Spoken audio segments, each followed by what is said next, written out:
here we are. Thank Here you we for are. coming. Well, So it's it's so pleasure. cool that you're here in California, down here in our neck of the woods. I like that whenever I go on a personal trip, anywhere I go, Yeah, we've always got somebody in our family, yeah, Nolly's family, that yes, I can come and visit with, that's right. So I like to take advantage of that. Mm-hmm. And as they say, you need to get into the room Yes, with these folks. yeah, So yeah. Proximity is everything, that's right. and collaboration is everything. So when I thought about getting you on camera, it's because independent brokers, this is such a killer vehicle for them. And I'm really uh, anxious to have you share your story, Cool. because how you got there, how you got in real estate, all of that. So I'm just going to turn it over to you, and you can rip from here. Okay. Well, I agree with you, that there is no better platform out there for independent brokers, Mm-hmm. period, bar none. And I mean, that's coming from the biggest cynic in the world, And so as a semi-youngish man, who's alpha all the way, I'm like a 99D on the disc profile. Man, I'm going to go get it.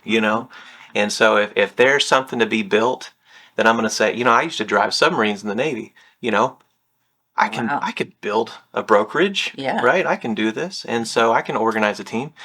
And whenever I discover cynically, I'm hearing about EXP and stuff, and this is kind of an interlude, but I'm hearing about EXP and I'm hearing about all these benefits and stuff, and I'm like, Mm. I could do that better, Mm. right? Yeah. EXP ain't got nothing on me, right? Mm. Mm. And so when I was an independent broker, okay, we started in 2019. I've always been a producer, right? So always just, hey, this is Brian. Hey, this is B. I'm gonna come. I'm gonna list your house. I'm the guy from Colbert. I'm gonna do this. Bump, bump, bump. Right? Mm-hmm. Kind of travel to the beat of my own drum. And we decide we're gonna start a brokerage. My broker. I said, hey, I'm gonna start. I went to Tony Robbins conference in L.A. Yeah. Right? And on the way back, I see this like area code, and then there was like auto mechanics. It's in Old English, and I'm from the 90s, so Old English and tribal speaks to me, right? Yeah. In ways Yeah. that other people, millennials, won't understand. And so I see that, and I'm like, man, that's cool, right? And so I started looking for the domain. I come back, and I tell my broker, I say, hey, I really would like to start a team, and I'm going to call it 580 this. 580 is our area code. That's my Okay. team. Okay. Anyways, we start with 4 guys. He tells me, no, starting a team. You're going to start a brokerage. So he kind of bumps me out. I start this brokerage. We're going to start out small. 6 months, we're at 12 people, and we're busting it out, busting at the seams. We've got a lot of production going on. I'm like, okay, maybe I got something here. Mm-hmm. And then the first year happens. That's 2020. We all know what happened. The big C, right? Yeah. COVID hit. And when COVID hit, I'm the type of guy that's like, you know what? COVID ain't going to get me down. Right? So we're putting booties on our shoes. We're wearing gloves, hand sanitizer with 580 labels on them, gas mask, face masks, right? And we sent the Matterport out, the 3D walkthrough, to every house that we had. So we're still selling. And then Stitt said that we were essential. So we were only down for about 10 days, and then we were selling again. And then you're back up. That's right. So I doubled down on a website. I doubled down on recruitment. I doubled down on training. Mm-hmm. And then guess what? It did really well for us. So our first year we did $52 million, and we only had, like 20 people or so in our first year. Yeah. The second year, things started really picking up speed. And that was actually 2021. That was last year, right? And so we had 2 brokerages at a time. We started a land and ranch company with 6 guys, and they were selling land and ranch. And it's really weird whenever you see a $6 million closing just show up and you don't know anything about it. Mm-hmm. And everything started getting real loose, and it started growing at such a pace to where I wasn't comfortable with that. Yeah. Right. And I knew everybody's name. I knew everybody's wives. We were growing. People were making money, but the stress really was starting to get to me. Last year, we did $96 million and some change. Our average price point is not like Los Angeles, right? So our average price point is $237,000. Okay. 237 into $96 million. That's a lot of houses. 468 transactions. I was gonna say it's a lot of homes. Yeah. And so for a guy, like for me, I prefer to be the guy who's just bebopping around. Hey, Tony, let's go sell some real estate. Hey, cool. Get my car. Yeah. Right. And then we go sell some real estate. Right. We go list a house. We go to a listing. We'll do whatever. I wasn't able to do that anymore. Mm. We were growing at such a rate that people naturally started leaving, you know. And so one would go over here, another one would go over here. But a reoccurring theme is that my people were leaving and going to EXP. Right? And so I just, like I started resenting EXP. I started being upset. Because like we were talking about just a minute ago, these people were my friends. They were my brothers and sisters in arms. We were listening to the same drum. We were going to war. And we were building something that was great. Yeah. And yeah, I was the owner, but I never saw myself that way. So I had, one go, I had two go. Then I got the call that my third was about to leave. And, these are top producers of your team? Yeah. And people that I care for dearly. And I got the call, the text message in the middle of Hobby Lobby. Y'all have Hobby Lobby? And so I'm in Hobby Lobby. We're shopping for Christmas. My wife is looking for stuff, and I'm sitting there, and it was a Saturday because they're closed on Sundays. And I get a text message that says, hey, this top producer is being recruited by EXP. And it was like an atomic bomb was going off in my head, my soul, and I was just like, and I feel my blood pressure, and I'm getting angry, and I'm like, my gosh, like what's going on? I spend money on leads, I spend money on this, and like all this money is going out the door, right? And it's all for agent attraction, right? And it's so, hey, how can we make your life easier? How can we support you as an agent, right? Give you the shirt off my back, Yeah. And I'm going to lose another one. What is going on? So I get mad, and I tell my wife, she's like, what's going on? Your face is all red. I said, I got to go to the car. Right? So I go to the car. They get out of Hobby Lobby. They go down the street to Target. I'm sitting in Target, and I'm stewing for, my wife could stay in Target all day, but she's probably like 45 minutes an hour. Yeah. I'm sitting there stewing. I'm like, you know what? I'm a pretty smart guy. I'm going to figure this EXP thing out. Right? That's funny. I'm going to do this. Okay? And just like in my simple, testosterone driven mind, I'm going to build an EXP. That's what I'm going to do. Wow. And so I start looking and reading the EXP website, and I start learning everything about all the commission splits, the structure of how it's put together, about how it's publicly traded, about the history of EXP, about revenue share, about stock awards, about da. And I get onto YouTube. This lasts for like 48 hours straight. Wow. And so I'm in it, right? I'm not sleeping. I cannot stop learning about EXP. And so I get to Nolly, right? And I'm on YouTube, and I remember the video. It said independent brokerages at EXP. The same thing we're talking about today. Yeah. And I watched this video, Nolly Williams, and he starts talking about the parallels between the two, right? And so and one thing that he said, that if you're an independent broker and you don't think that you're in recruitment, then you're lying to yourself. Because your agents, the reason why I was so mad is because not that I didn't love my agents any less, but the fact is that each agent that you have is a profit center for your brokerage. Yeah. You use the proceeds from that agent to help run your business. Yeah. You pay for office spaces, you pay for signs, you pay for lock boxes, I pay for leads, and so I do a lot of stuff for my agents. Well, you lose one of them, you got to draw those resources and support services back. Yeah. It's just that easy. So he said, if you're not in recruitment, you're lying to yourself. So at that point, I am hammering all of this information so hard that when he starts speaking to me through YouTube, I start going, I'm going to put together a spreadsheet, right? Yeah. Right? I was in the Navy. I put together a spreadsheet, still got it. And I'm like, hey, this could work. Right? And so our mantra is that at 580, that if we support our agents, right, if we support you, then you're going to support our clients. Right? If I give you everything under the sun, what are you going to provide for your clients? Everything under the sun, right? And so if I treat you 200% above board fairly, right, then you're going to treat your customers the same way. That's how it works, right? That's how it works with kids. Yeah. That's how it works with agents. So whenever I saw that EXP was a direct parallel of what I was trying to build, somewhere along that thought process, somewhere in that 4 to 8 hours, and some people would say, he's drinking the Kool-Aid, or that we're a cult or something like that. Like all this weird stuff. You hear all kinds of stuff. If you don't know, you just don't know. Yeah. Right? Yeah.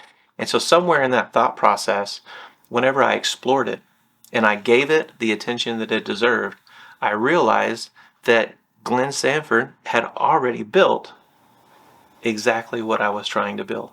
Even before, when I first started 580 Realty. Yeah. Right? Yeah.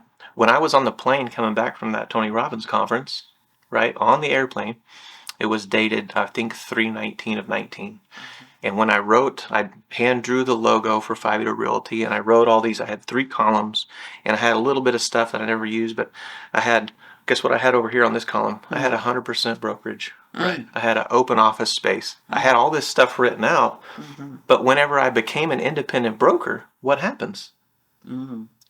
You have to make concessions with what your vision is for your brokerage. Yeah. And so that's what I did. I sat down whenever we started, me and my business partner started 580 Realty, and we said, okay, we want to give 100% commissions. Oh, we can't do that. We won't have any operating capital. Huh. Well, shoot. What am I supposed to do there? All right.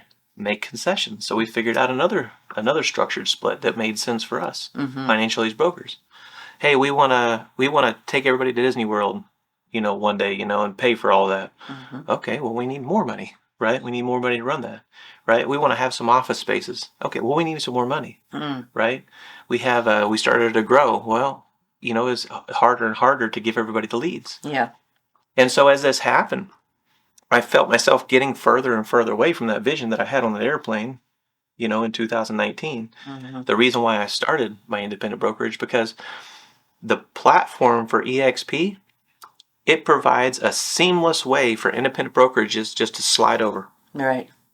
Yeah. I haven't had a change in my logo. I haven't had a change in my website. I haven't had a change in my business cards. I still have my facilities. My agents are making more money than they made before. Right? Wow. And then if you look at it, the way it's split out is I looked at it, instead of taking percentage, cap, EXP is this big corporate monster. They have set up a platform where they said, for X amount of dollars per year as a broker, like this is where your mind has to change. A broker, if they take 50-50, right, that's quite a big chunk of change. Okay? Yes. How am I going to make money as a team? Right? Well, we have a team fee, and our agents are very happy to pay it because we provide them leads and space and support and everything else that we provide them. But as a broker, how I had to look at it was that EXP, I was going to be taking this much, which is capped out, and the agents are going to be paying a cap to EXP every year for this huge list of services.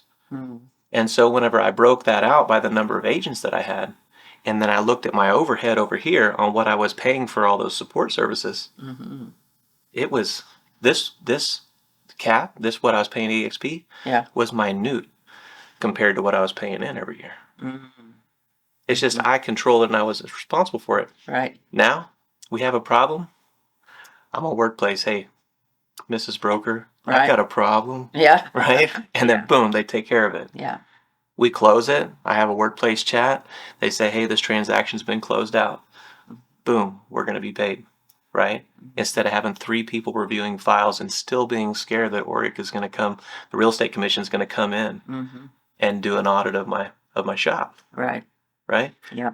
The support services you can't even begin to understand it, as a broker. And some brokers will go, oh man, I do all this stuff myself. You got 2 people.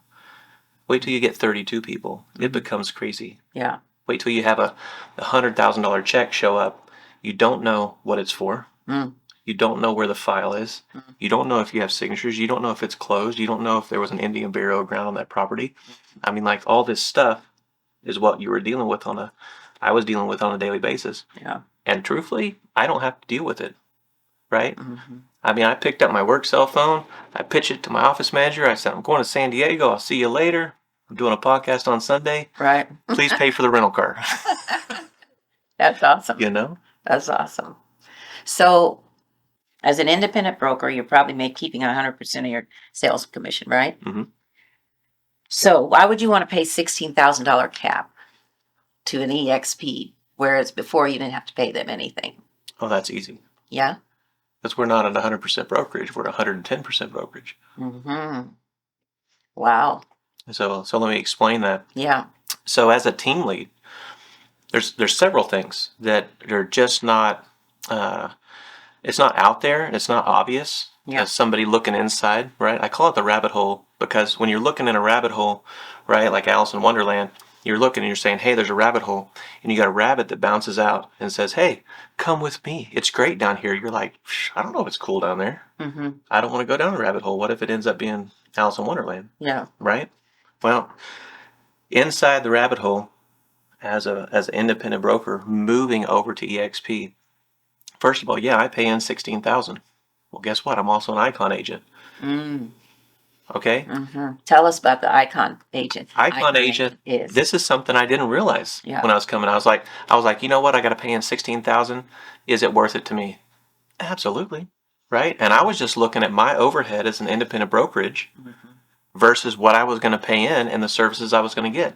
It's like, I get this whole broker team. Dude, that's 10 people, right?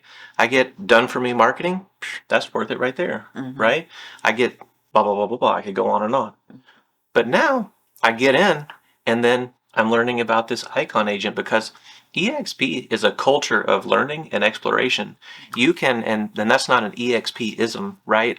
But you start digging into EXP, it never ends. Yeah. You meet people after people after people of how they've taken this platform and made it their own, right? So there's Icon agents and then there's Icon agents. Yeah. And I know I said the same thing twice. There's Icon agents that just make Icon, right? Yeah. And then, so what happens is once you cap out and you have a transaction fee. And once you cap out those transaction fees, usually it's about 20 transactions after you cap. Okay. You cap that out, you become what's called an Icon. On the last day of that month, they go in and EXP buys $8,000 worth of EXPI stock, and then they put it into your account. That's pretty good. It was trading at a little over $10 the day that they bought me all that stock, so I have quite a few shares. Yeah. Right?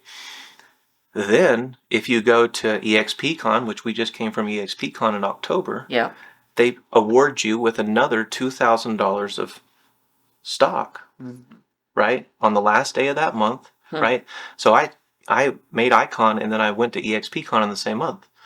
So guess what? I got $10,000 worth of, I went to EXPCon, had a blast, zip lined, met all kinds of cool people, got to hang out with you and have dinner, the whole 9 yards. Yeah. Then I came home and there was $10,000 worth of stock sitting in my account. It's pretty cool, right? So now after I go to shareholders, there's after I go to EXPCon, there's 2,000. Yeah. I go to shareholders, there's another 2,000, and then there's a point system. After I teach a couple of classes and do everything else, basically I'm awarded the $16,000 back in stock. But you still have those cynics like, oh man, you know what? It's all stock. I don't care about stock. Okay, great. I don't care about stock either. It's just in my account. Yeah. Right? Right. Now I've got some in there and I tend to check it. And I've got it on my phone. Yeah. And I watch it go up and I'm like, ooh, I bought it $10. They bought it for me at $10. Yeah. Now it's at $13, and I look in there, and it's more than double. Yeah. And I'm like, that's pretty darn cool, right? Yeah. Because I'm from Oklahoma. That's a lot of money. $10,000, that's a lot of money, right? Yeah. And so, and it just shows up. Yeah. It's called passive income for a reason. That's the truth, right? Yeah. Now, so we're done talking about money. So I paid in the $16,000 cap, right? Okay, great. I get that back, 110% brokerage. The second thing is revenue share. All right. So naturally, people are attracted to me as a leader. Yep. Right. And so So I sell and I go bebopping around and, I put TikTok videos. Hey, look at this little house that I've got up here for $40,000. Or, like Yeah. I listed a church in a town I've never been to. I can't even remember what the name, Francis, Oklahoma. And go to an old Methodist church and then I get to list this church, right? Anyway, so people are like, hey, man, if I got my real estate license, I'd like to work for Brian. Mm-hmm. Well, before I'd be like, hey, man, yeah, come along. I'd try to vet them as well as possible, Yeah. right? Yeah. And then I'd bring them alongside me. I'd teach them how to do real estate. Mm-hmm. And then after a couple of years, and they'd get too big for their britches, and they'd bounce, Yeah. Yeah. right? Yeah. And that's the revolution of agents, Mm-hmm. right? And it's just like kids. It's just like people in jobs. They're going to grow. They're going to acquire skills. Yeah. Once they acquire skills, then they're going to get better. Mm-hmm. And then once they get better, then they're going to go out and do something that's better for their family. Right. The unfortunate part about being an independent brokerage is I could not be the best thing for their family Mm. 100% of the time. Mm-hmm. So I couldn't sit you down on the first day. You just got your license, Yeah. right? And this is a stretch. Sure. Right? Because you've got 10 times the experience that I have. You talk to me and you say, hey, Brian, I'd really like to come to work for you. Now I sit my agents down. I'm like, hey, what are your goals for 5 years? Yeah. And they go, da, da, da. I was like, are you interested in being a broker? What else would you like to do? Would you like to start a team?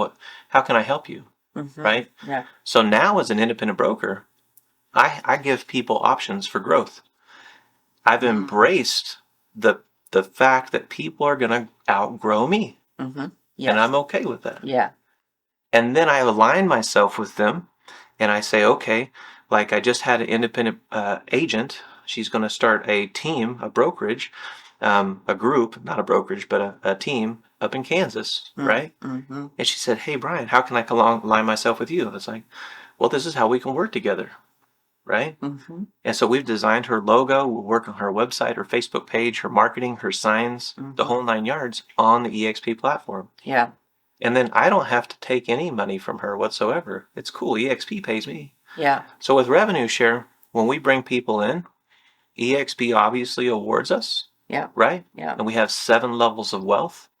And so the thinking that independent brokers have to break away from is that first they have to embrace the fact that when we bring new agents into this industry, right? Mm-hmm. Which I wish somebody would have embraced this with me and said, hey man, Toni's a hot shot. Man, she's going to be something big someday. How can I help her grow into that person? Mm. Instead, they want to keep you, treat you like a mushroom, right? And just keep you in the dark all the time. Well, you can't do that with real estate people. We're going to find out. Yeah. We're going to find out our own path. Yeah. So how about we help and embrace that first? You embrace that. People are going to outgrow you, and I'm cool with that. And you want, right? Yeah. Yeah. Second of all, you align yourself with them instead of trying to combat with them. You align yourself with them. How can I support you get to your goals, right? Or to get to your goals. That's something that is not practiced in real estate, right? Yeah. It's like I want you to be a top producer so that you can keep on producing for me. But I want you to always feel like you're dependent on me as a broker.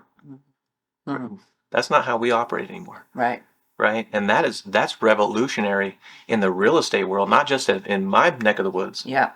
But across the planet. And that's why EXP is growing so big. Because guess what? If I get XYZ agent and they're a top producer, great. You want to start a team? Fantastic. Come along beside me. I'll teach you the ropes. And then there ain't going to be no invoice at the end. Right. Right? How can I get you to your goal? EXP is going to take care of me for life. That's right. And that's cool. So let's segue to what drew you into real estate? Oh, that's easy. Now you've got this skill set with digital marketing, right, and advertising.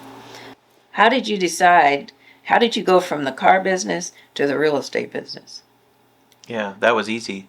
My wife and I, we always took turns putting each other through college. And so after she got done staying home with our kids, like the last one went to school, then she went back to become a nurse like her mom. And that's always been a dream of hers. And she was a dental assistant, and she was this and that. We do what we, young kids do, and we did whatever we needed to do to make ends meet. So I've always drawn and painted and been kind of a creative guy, and and I'd always dreamed about being an art professor and doing this for a living. So I thought, when she became a nurse, I was going to become an art professor, and to do that, I'd have to get a master's degree, right? So I was going to go back to school, and in the meantime, I was going to have to supplement my income, like a lot of agents today. Hey, I'm going to jump into real estate. I'm going to sell a house or two, supplement my income. Yeah. You know, but that's kind of where like the real magic, like God opens doors for us in different paths, and in spite of our own egos and naivety, right? Yeah. And so I get into college, I get my real estate license, and broker with a local broker, right? And same thing everybody does, independent. And I was on 50-50 splits, by the way, right? Wow. After I sold $2 million, she gave me 2%. Wow. After I sold $4 million, she got 54%. That's like, maybe that 4%, I was like, man, I'm really banging it out here. I'm living the high life, right? And I think I'm just on top of the world. Anyway, so I go back to school, and I remember whenever I started real estate, I was in advertising. So what I did is I looked at the market, and I said, I was specialized in lead acquisition for car dealers. Wow. So I looked at our little bitty market. I think there was like 25, 30,000 people in our market tops at that time. There was 90-something realtors in our association. And so I looked at the market. I looked at the number, the inventory, tore it down, looked for the holes in the market. How were people getting business? What were the wanes and woes of the clients? The biggest wane was that, or the woe of the client base was that nobody would answer their phone. So I said, okay, my car dealers have to answer the phone in 13 minutes. I'm going to answer the phone within 13 minutes, right? And so if they called, I picked up the phone. I would get up from the dinner table and I answered the phone, right? I had a guy contact me on Zillow at 3 o'clock in the morning. I answered it back because sometimes I'm a night owl. Sometimes I stay up all night. Yeah. So guess what? I sold that dude a house. He's still living in it today. Get out of here. For real. It's like my second or third transaction. I get my first call to show, and I'm like, oh yeah, right? And this lady, she's looking for like $70,000, $80,000 houses, okay? And I had to learn a lot about feng shui. Yeah. Right? Feng shui is not a thing in Oklahoma, right? Right here in California, it's different. Yeah. So I had to read a book on what feng shui was, how it worked, how to put together the house, and she had some special requirements, like you had to be able to see the back door from the front door. Yeah. There couldn't be anything blocking the front door in the front yard, like trees. Right. Right? And we ended up building her house. She's getting ready to sell that house again with me after all these years. Wow. And it was a very long drawn out. I remember I lined up all the houses. I previewed the houses. I drove the routes, right? Yeah. I even had a snack stop in case, right? Yeah. And we're talking about a small town here. Like, I am going overkill. I had everything memorized off the MLS, like all the mortgage history and calculated, da-da-da-da. And I showed her and showed her and showed her. And I remember the first house, I showed her that first house, and it was like I was putting on a gauntlet. And I was like, wow, this is amazing. And it makes my skin tingle just right now, just thinking about it. And I started showing her houses, and I started talking to her about the house and about how it would meet her needs, and da-da-da-da. And she would give me different types of perimeters. And I was like, this is what God wants me to do for the rest of my life. Wow. That's awesome. It was end of story. Yeah. I finished up the semester of college, but I never went back. Okay. I got a little bitty job in between to segue at the college, doing small business development. Yeah. And I was helping consult people with digital marketing and technology and stuff. But man, it was like things just started happening. I helped that lady and ended up selling her a much bigger house than $80,000, building her a new house. But the customers started coming, and they were coming to me for help because they couldn't find help anywhere else. And they couldn't find somebody who was attainable, who was reachable, right? And so, like, whenever I wear these Adidas tennis shoes, it's not because, like, I love Adidas tennis shoes, right? Yeah. But you're not going to reach people in my area whenever you're wearing a $2,000 pair of shoes. I know they're out there. I know that I could buy them, but I'm not going to buy them, right? And so I'm going to show up in jeans, mostly in a baseball cap, and I'm going to meet people where they're at. Right. And I'm going to say, hey, I'm Brian. How can I help you? Da-da-da-da. And then help them into that house. And that's whenever I was just sure that I was going to do real estate for the rest of my life. That's how I segued from automotive to real estate. Wow. That's very, very cool. It's like you found your genius. You found your niche. You you connected with your passion, but your real passion is really being of service. Yeah, all day long. Yeah, your real passion is you have a love for helping people. And it's interesting when you tap into that, and it sounds like with that experience with that client, you you realize that this is what you love. It's like a light bulb that went off, huh? Yeah, it's like you can't explain it. It's like I can't play any instruments, right? I'm not into sports, so I was never the football player or basketball player or whatever, you know, and I'd never experienced it. And so it's something new that I did that it wasn't even that I was good at it or even today that I'm good at it, but it was like I felt a peace and a joy about saying, okay, I'm going to go to work every day. I can do this, and this is about serving people. It's not about me. It's not about. I mean, we do a lot of market and details and this and that and da da da da, but it's really about answering the call and finding out what people are calling about. And are you still using the same marketing techniques, and you're still doing what your skill set was in the first place before you even came into real estate? But now that you're in it and you're successful, obviously, are you still using the same? What do you use in your marketing today? Still digital and digital marketing, advertising. What's your form of generating leads? We have a lot of channels that we advertise on. I do mimic a lot of the stuff that I did with car dealers. Yeah. Car dealers is very competitive, right? And car dealers, they've always got a smart guy, right? And they've got him in the dealership, and they're always trying to figure out what the other guy's doing, right? It's the same way with real estate. You're going to have different levels of purchases and buys and stuff of that nature. And what happens is that when I started in Zillow in 2015. My first Zillow buy was like maybe $170 a month. That's you paying for the leads. That's me paying for the leads from Zillow. That gave me like 80% of the market. Dang. Right? And so it's about acquisition. Whenever there's a certain space, and there's always a certain margin to be filled with every source. So if you have a lot of people, and I'm not car dealers, agents, attorneys, whatever, there's a space that you can advertise in.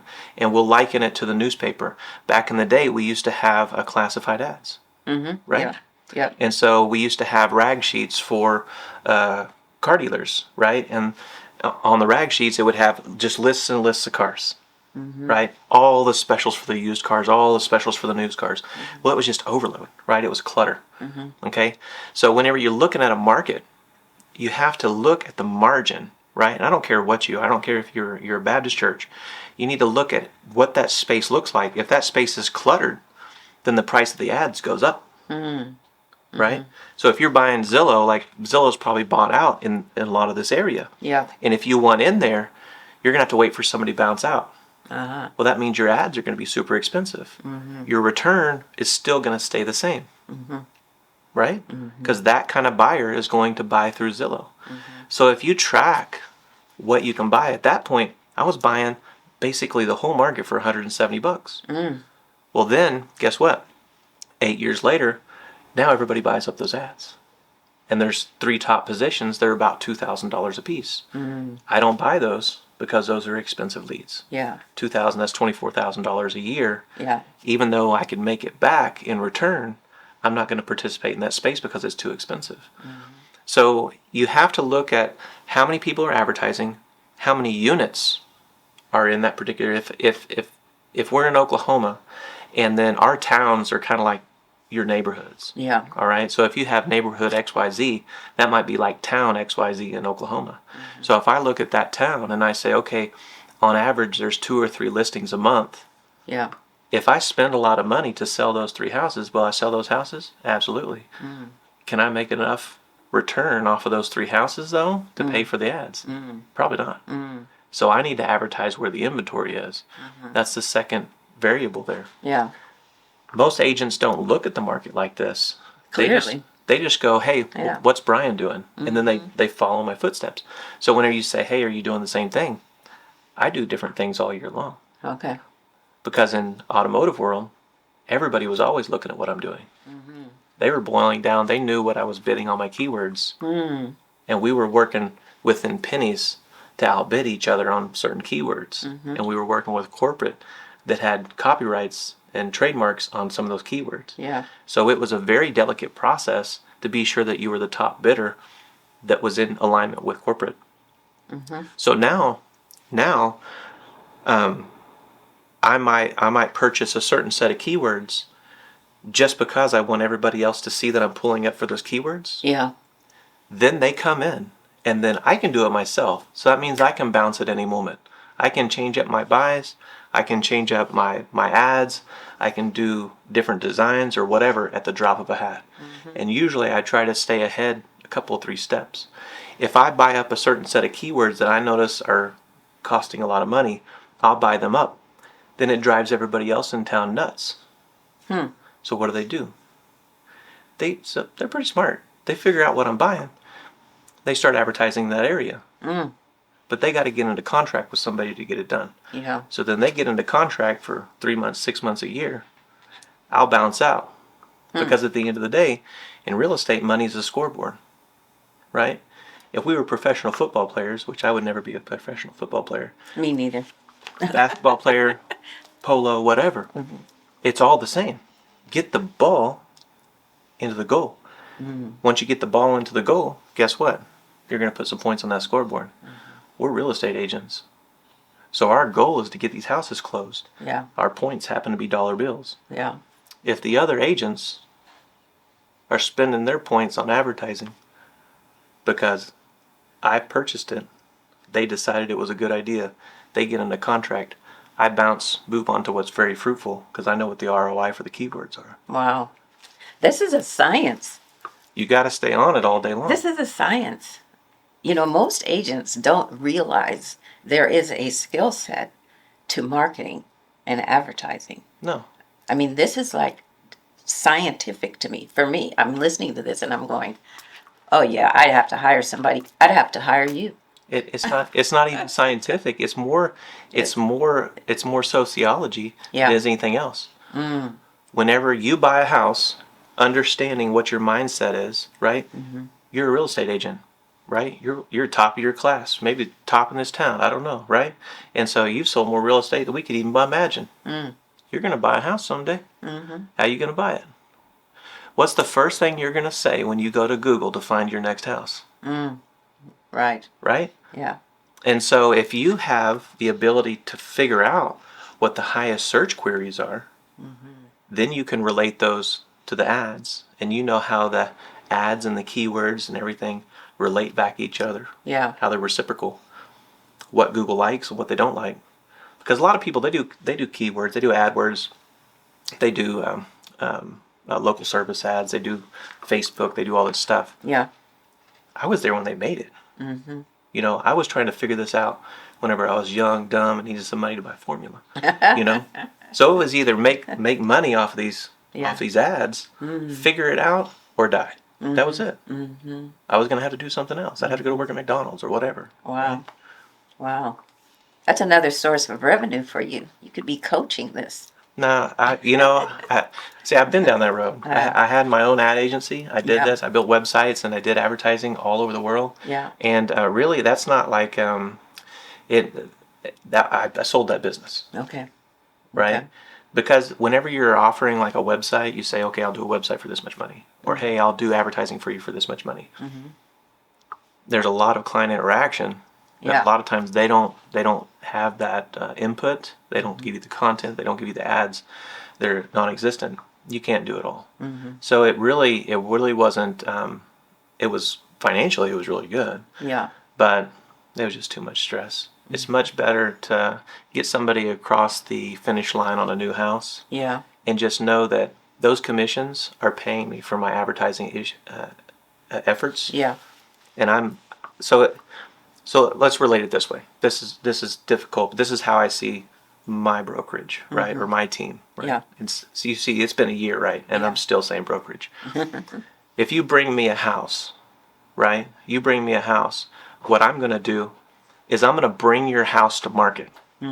So I do an initial walkthrough and I say scratch, broken window, da da da da. It'll go FHA, USDA, VA, da da da da. Yeah. Okay, great. We can find some money with lenders on these different loan types, but we need to do this, this, and this. Like we can have one item on every horizontal surface. We need to clean the carpets. We need to put the toilet seats down. Change all the light bulbs to blue or yellow light. That way the pictures aren't grainy, right? Choose one. Yeah. So we do all that stuff, but once we get the content, we bring your property to market.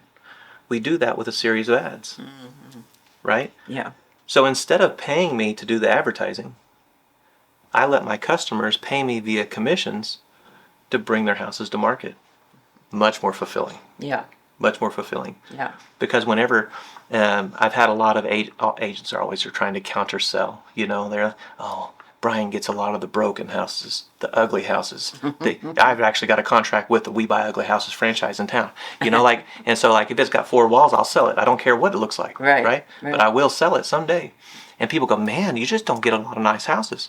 I get a lot of nice houses. They're just not on the market long enough for you to see them. Yeah. You know? Yeah. And so where my skill set lies is that if you can market like we can market, right, which I have complete and total confidence in our abilities. If you can market like we can market, yeah, we can sell everything.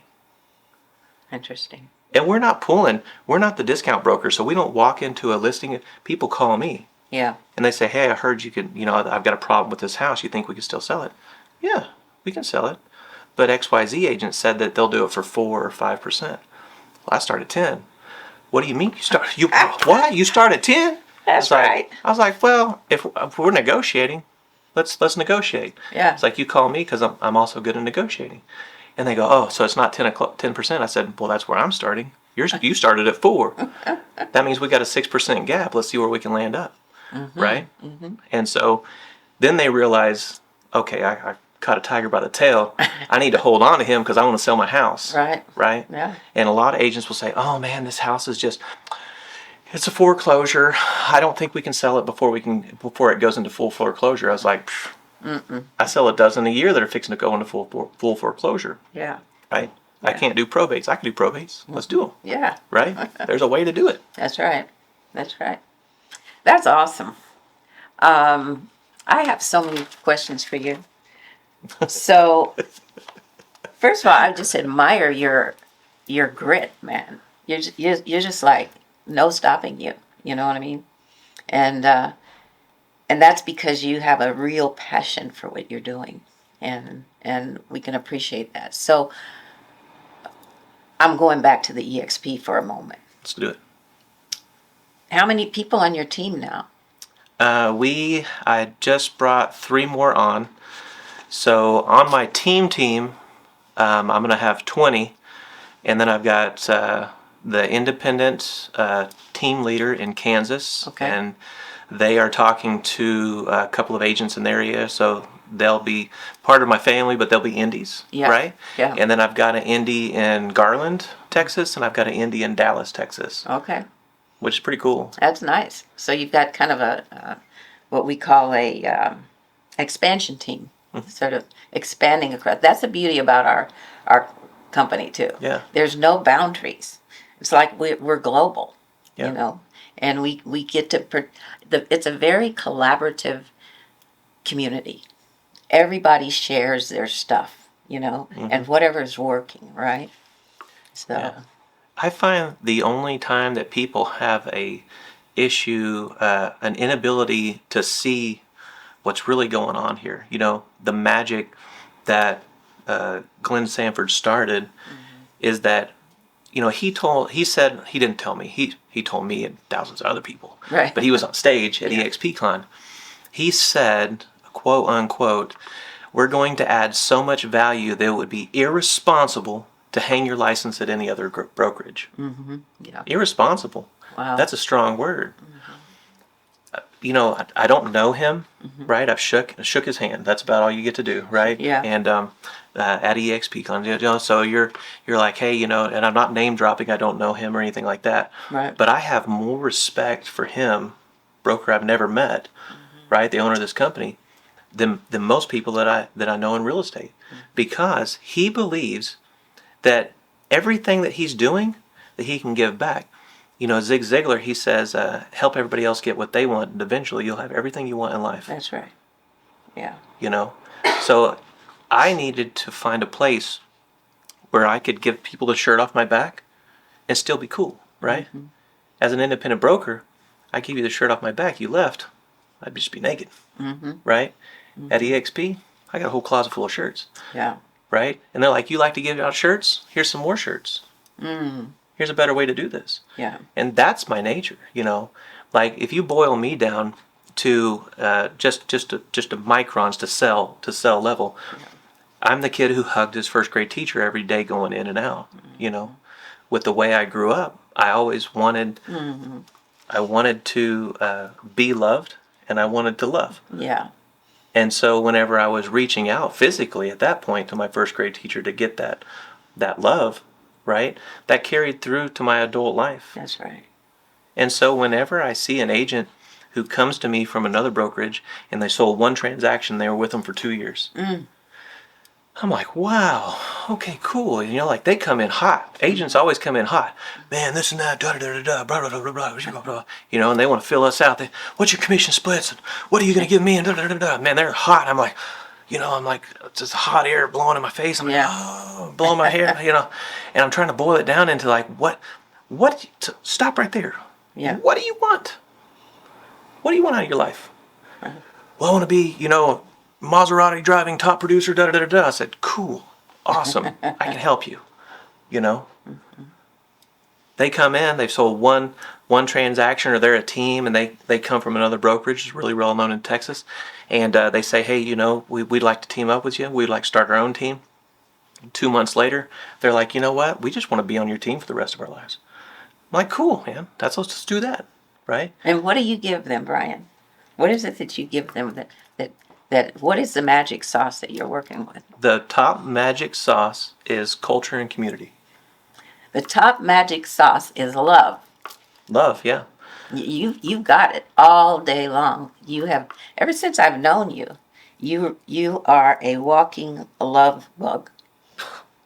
That's maybe the first time I've ever been called a walking love bug, but Yeah, but you are. I'll take it though. But it's your spirit. You know, you're a genuine, authentic, very caring, loving person, and that resonates with your clients, with the agents, with everybody, and it's beautiful.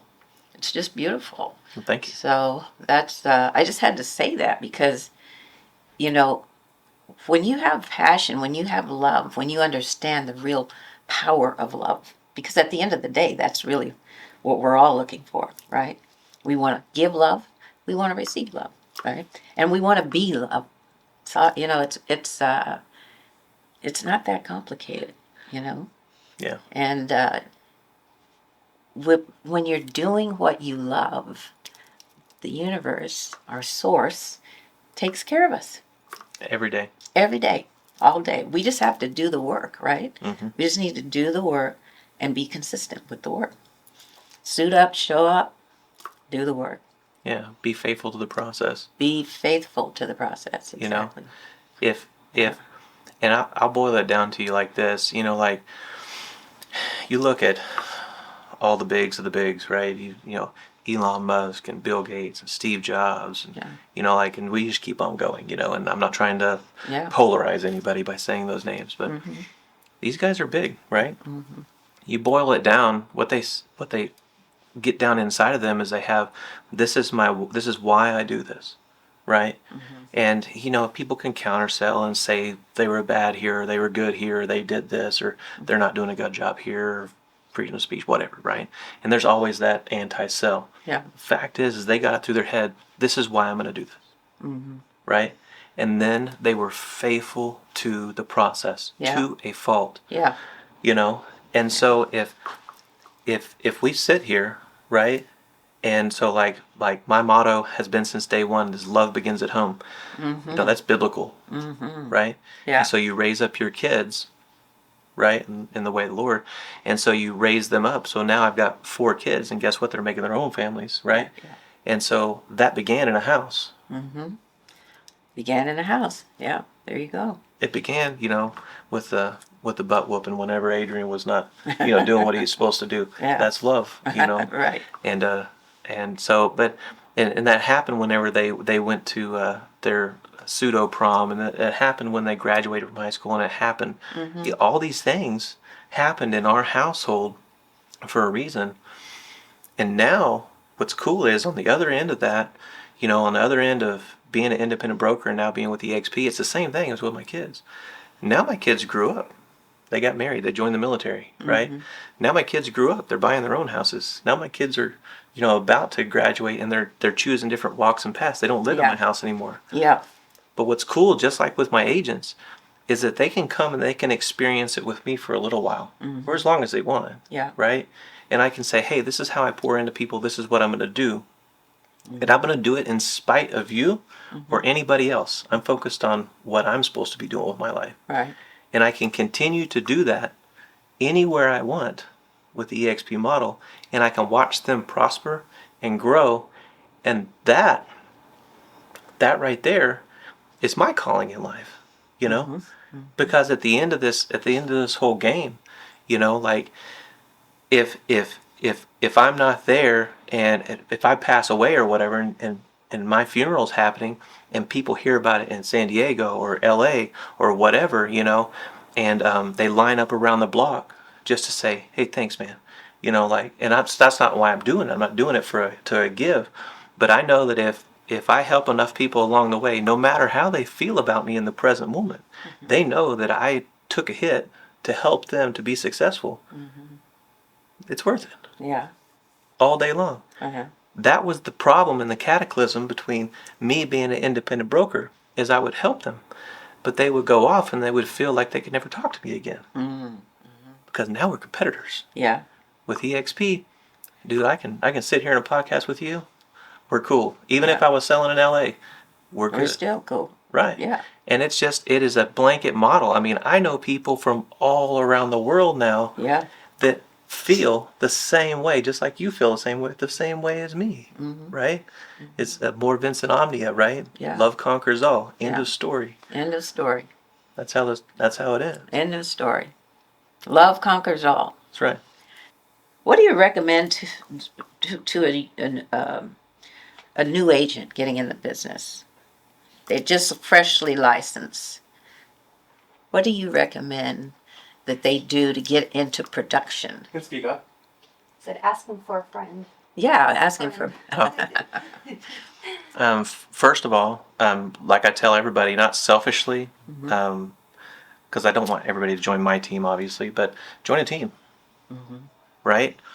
Behind every single team, you need to interview that team leader, and whether it's a brokerage or a team leader or a mentor or whatever you want to call them, because we call ourselves a lot of different things. Yeah. And it makes new agents confused. Like, what are you? You need to be looking for that person who is a nurturer, who is willing to spill the beans on a daily basis. I call it get in my car. Get in my car. Right. Right? Yeah. My agents know that if I say get in my car, they're about It's time to roll. They're fixing to learn some stuff, That's right. And so, and I won't go into everything they've learned in the car, but get in the car. Yeah. Right. They get in the car. I go on an adventure. Yeah. They get to come along with me That's until right. they're going on their own adventures. Find that person.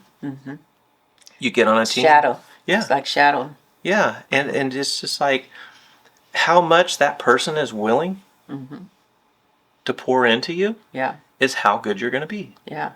So if you're interviewing somebody you're going to go to work for, right?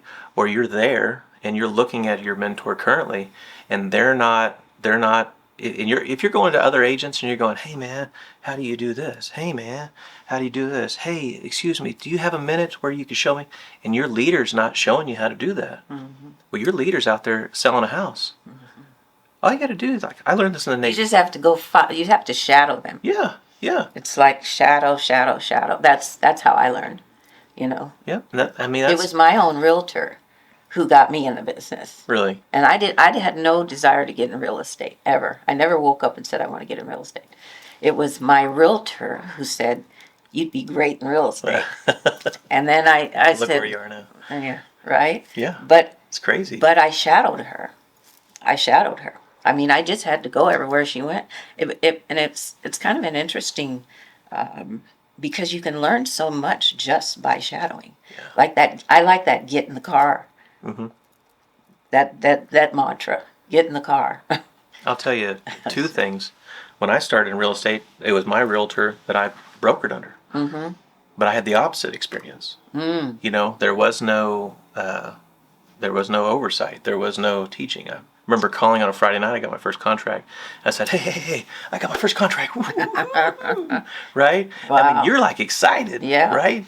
And I mean, you're just giddy with anticipation. You're like, oh my gosh, I did it. I did it. Right? Yeah. And they're like, read your contract. I'm like, Right. but this is a lot of money. Mm-hmm. Right? Read your contract. Okay, well, I guess I will just guess. Mm-hmm. And so I was hell-bent on finding every resource that I could, which was good for me in the end. Yeah. And there was a lot of resources online and schools and webinars and stuff. Mm-hmm. The second thing is that when I tell my agents, this is a litmus test. Yeah. And real estate will test you. Yeah. And I'm kidding. the most part is on your mental your ability to mentally hold on to reality. Yeah. Right? Because I mean, like, Oh, that makes me laugh. yeah.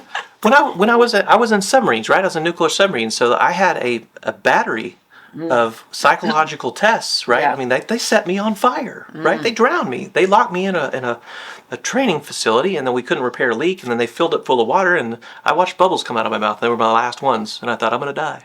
And then they unlocked the thing, right? That's how they train you for submarines. They put a fire suit on you, and then they put oil on you, and they set you on fire, and then your shipmates put you out. Right. So that's a mental battery, right? Real estate is worse than that. Yeah. Because you have to figure out what's real, Yeah. right? And man, I'm just a guy from the country. I'm not used to people being fake and lying to me and doing all these things. Like, I've got a buyer and they want to buy a house. I'm like, I just want to assume the best in people and say, oh, they want to buy the house. Okay, great. I'm going to help them buy the house, right? Well, I got to verify funds. They ain't got a penny to their name. Oh my gosh, right? They can't get a pre-approval, right? What can I do here? Wow. The litmus test for me, for my agents, like I bring people on, like even before they become agents, if they're becoming new agents, I like them to get in the office and while they're studying for the real estate exam, start learning the ropes, because a lot of them turn away and they go, I just can't do this stuff. Right. Because it's a different game every single day. It is a different game. I say, get in the car, right? They say, well, I got to pick my kids up in 30 minutes. That's going to lead into that success, Yeah, and that's interesting. Well, I've had one lady, like, well, you're a male chauvinist because I've got to pick up my kids and da-da-da-da. It's like, you think I didn't have kids to pick up? Like, that's a big assumption on your part, And so, like, every problem you ran into, I'm guaranteeing that I've probably ran into it 100 times. Yeah. So when I say get in my car, that's because it's happening right now. Yeah. And real estate's happening right now. And if you don't have the grit to say, okay, I've got a cousin, nephew, uncle, they can pick up the kids, they're on the pickup list, I've got to get them picked up. You get into that house, you sell that house. The biggest deals I've ever sold, they came fly by night. That's right. Get in the car, answer the phone call, sell the house, get people down the road to closing, right? If you've got a problem, I had a guy who his dad's house was going into foreclosure, his family farm. It was a double wide trailer house. I mean, like, we can grow, and I don't know about California, but we can do cannabis, right, in Oklahoma. And every person can have a certain amount of plants. I mean, like, all this stuff. He didn't have the greatest credit. Guess what? I was able to sell his dad's house to him, get his dad out of foreclosure, pay all that stuff out, pick up my commission. They did the appraisal pictures, and the appraiser took pictures of 8 cannabis plants. You're allowed 6 cannabis plants, so we had to take the pot out of the house. We had to get new pictures from the appraisal. We had Wow. to engineer the house. We had to do Yeah. underpinning. We had to do all this crazy stuff. Yeah. Guess what? I was willing to do it. Yeah. So I picked up a 12% commission. Yeah. Ooh, 12. Nice. Are you ready? Nice. Right? And people like, oh man, you're just ripping them off. Or, oh man, I just don't know how you can charge 12% because I'm getting in the car. That's right. Right? I love that. I'm I getting just in the love car. that. Get in the car. Get in the car. Now you guys are going to hear me say that all the time. I'm going to be like, That's get right. in the car. Right? How do I be successful? Get in your car. In your car. I don't have anywhere to go. You telling me there's not a house on the market that's for sale right now? Woo. You know what? Go rub your jujubes all over that house. Preview the house. Get familiar with the house. Ask that listing agent if you could do an open house, and you'll sell the house because that's how the universe works. That is how the universe works. Did you hear that? Did you get that from me?